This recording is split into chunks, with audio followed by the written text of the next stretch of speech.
let me ask you this then.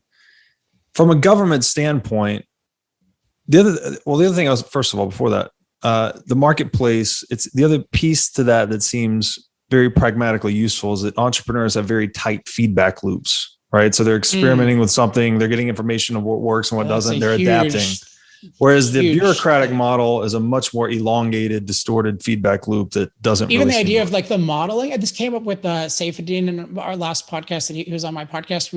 He made this good point about like just how modeling, like as it exists now, is largely a product of government. Like right, you think about, exactly. You think about like, would Amazon hire somebody to say, oh, let's model the economy for the next 20 years? And they probably would not. Yeah. Because Steve Jobs, I don't know if he famously said this, but he often talk about like, my headlights don't go that far, like more than 3 or 4 years in the future. Yeah. And he's a visionary, right? Yeah. He could be more of a visionary. So I think a lot, and certainly like with all these systems that people have no actual marketable ability to do. Yes. There's an infinite market in government because it justifies coercion, right? Which is what people want the models exactly. for. So I think that's a real issue of, so if you contrast that with freedom, in freedom, like you would love to be able to make these forecasts, but you recognize the complexity of what is sort of in everyone's determined interest at a given time. Like there's so many unknowns to that, and you're so far from omniscient that like you just recognize, I can't, like I can try to predict things, but I really have to be dynamic. Whereas look at everyone is saying basically, like let's go solar and wind and this many batteries by 2050. And they're like, that's going to work really well. Mm-hmm. And the idea that there's one thing of, is that going to totally destroy the country? Which I would say probably yes, but certainly you can't argue that can be optimal. Right? It can't just be you make up something 30 years in the future and that's optimal. Like the only optimal thing is actually being discovered by millions of people continuously being free to think. Yeah. Yes. Exactly. Yes. Yeah. I think it's an excellent point. I guess the nature of markets, both from a cooperative and competitive standpoint, is that it's constantly pushing people to excel towards the satisfaction of consumer wants. So, Mises would say the consumer is sovereign in the marketplace.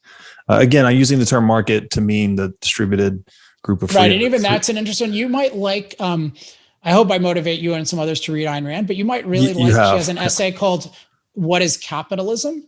Okay. And there's actually, I don't know if it's over, but the Ayn Rand Institute. My favorite person there is a big mentor of mine. This really smart philosopher named Onkar Ghate. I know he was holding a seminar on this essay, which I got to check out. I don't know if it's still live or not, but in any case.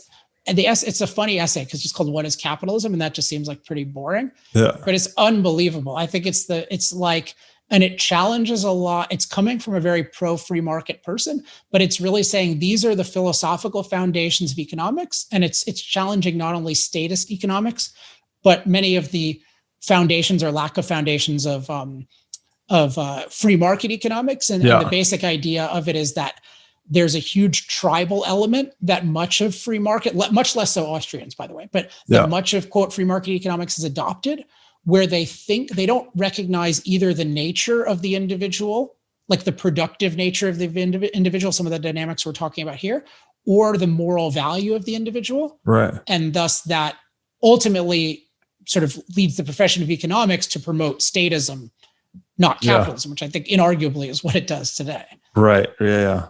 Interesting. I'm very inspired to check out Ayn Rand. Others have mentioned her, but this talk today is definitely helping.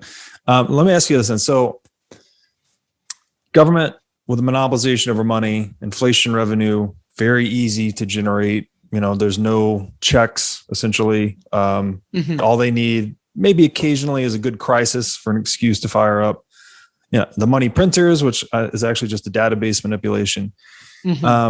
So they are, and to your point, it's not only the direct cost of the inflation that's being implicitly taxed out of the productive economy, but it's also these follow-on consequences. Like, what are they using those proceeds to do? Like a Green New Deal, which is going to have other disastrous effects. And what's not being done. What's being withdrawn from the productive economy, what's not being done. that's And back it's to kind of the, like the analogy might be, so I think it's a great point. And the analogy would be what I was talking about in the realm of ideas. So Mhm. think about how destructive education Yes. has been. And like, I mean, I haven't given all my views on energy, but I like with this idea of delicate nurture, like how much that is spread. And that's just one of a million bad Right. ideas, particularly bad one. But Yeah. so you just think like it's How many so, other in a ones? sense, it's so little about the resources that were taken, Yes. right? It's much more the sort of coercion that is employed with the diverted resources and how Yes. that screws everything else up. And this is getting to the crux of my question, I think, because it's there. This kind of gets into the, I think it was Henry Hazlitt, maybe Bastiat before him, talked about the seen and the unseen, where it's like you see the certain things that these productive factors are being allocated towards, but what you don't see is all the things that weren't the wants that went unsatisfied, let's say. Right. So we're doing that at an accelerating rate in money, right? We're, expanding the money supply even more to paper over these losses. And that is funding larger Green New Deals or clean new, whatever these flawed pieces of legislation are. Is that why we now have this World Economic Forum propaganda that is essentially a total war on property? I don't know if you've seen this advertisement. It says in 10 years, you'll own nothing and be happy. Because when I see that, that's, if we take property rights as the basis for all civilization, and now we have World Economic Forum propaganda telling us no more property. Well, that's again a package deal, right? Because there's an issue, like renting is owning. Like renting is a form of, renting, you could have all renting and it's 100% consistent with property rights. Of course. But you can also have the government controlling everything and then you own nothing in a socialist or the fascist fashion is actually the more fashionable one. Right. Right now, in terms of like pseudo owner. So fascism just means ownership in name only, but it basically means, you have the responsibility of ownership, but not the right to control what you own. So it's so unjust. And, at the World Economic Forum, they're deliberately mixing that together. So for example, I don't drive, I don't own a car. I pay for Uber, I pay for somebody to drive me, like, well, something like that. Sure. Well, that's like, I don't feel like, oh, I need to own a car because I don't even want to drive the thing. No, yeah, of course. But that's like, you could if you wanted to. Yeah, right. Yes. And I do own my money. Yes. Right. And I am in effect helping. Well, as much as you can. Yeah, right. I mean, I own it as much and I want to own it more than I have the right to right now. And that's what Bitcoin is. But that's but they're mixing that kind of progress together with like, in a sense, it's not as cost effective to as cost effective to sort of own and keep at home as many things. Like it would be better to sort of buy them fractionally through renting. Like that's great, but they're mixing that together with, the government should control your life. And we get to turn your thermostat up when you want to turn it down. Like right now, California would not like where my thermostat is at, right? I'm in California. It's getting to be the afternoon. We created a policy that electricity doesn't work very well when the sun goes down. Yeah. Much to my opposition. And so between 5 and 10, you're being told like, oh, don't use much electricity.